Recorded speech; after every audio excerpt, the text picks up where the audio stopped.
Yeşua 6-cı fəsil. Yerixonun süqutu. İsrail övladlarının qorxusundan Yerixonu bərk-bərk bağlamışdılar. Ora girib çıxan yox idi. Rəbb Yeşuaya dedi: Bax, Yerixonu, onların padşahını, igid adamlarını sənə təslim eləyirəm. Siz bütün döyüşçülər şəhərin ətrafına bir dəfə dolanın. 6 gün belə eləyin.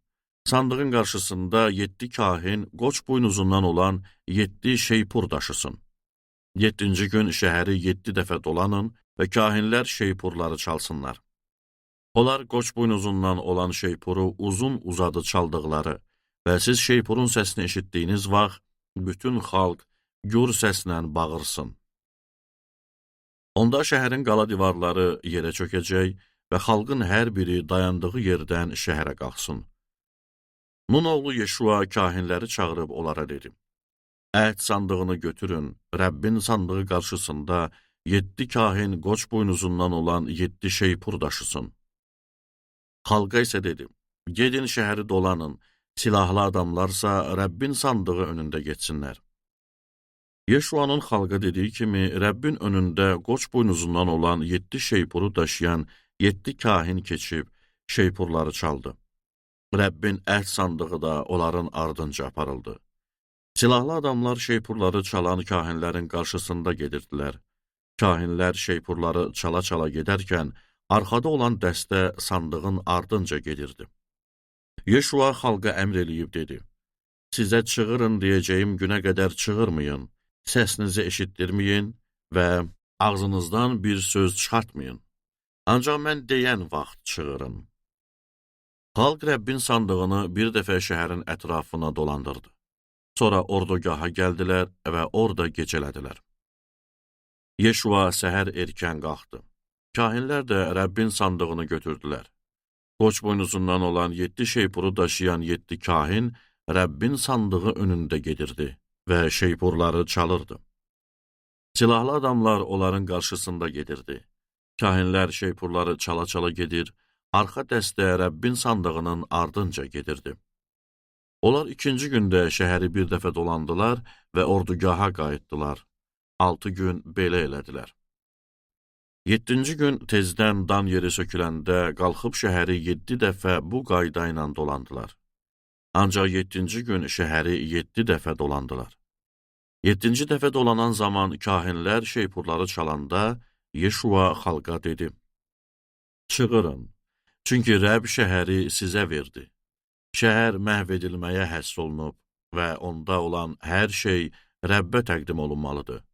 Yalnız fahişə Raxav və onunla birgə evdə olanların hamısı sağ qalmalıdır. Çünki o göndərdiyimiz elçiləri gizlətmişdi. Lakin siz məhv edilməyə həsr olunmuş şeylərdən çəkinin ki, heç nə götürməyəsiz. Əgər bir şey götürsəz, onda siz də məhv edilməyə həsr olunacaqsınız və bundan da İsrail ordugahını məhv edilməyə həsr eləməklə bəlaya salarsınız. Ancaq bütün qızıl və gümüş, tunc və dəmir əşyalar Rəbbə məxsus olduğuna görə Rəbbin xəzinəsinə daxil olacaq. Xalq çığırdı və kahinlər şeypur çaldılar. Xalq şeypur səsini eşidəndə ucadan çığırdı. Onda qala divarları yerə çöktü və xalqın hər biri dayandığı yerdən irəliləyərək şəhəri aldı. Onlar kişini, qadını, cavanı, qocanı, malqaranı, qoyun-quzunu, eşşəyi və şəhərdə olanların hamısını qılıncdan keçirib tamamilə məhv elədilər.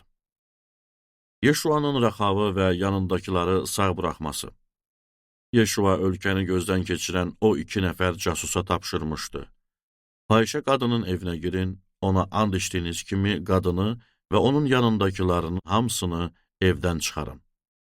O zaman həmin casus cavanlar qadının evinə gəldi.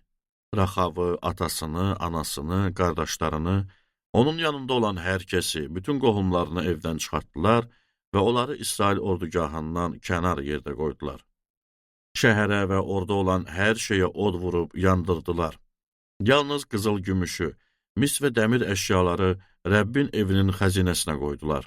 Ancaq Yeşua fahişə Raxavı, onun atasının külfətini və onun yanında olan hər kəsi sağ buraxdı. Qadın bugünə qədər də İsraillilərin arasında yaşayır, Çünki Yerixonu gözdən keçirmək üçün Yeşuanın göndərdiyi elçiləri yanında gizlətmişdi.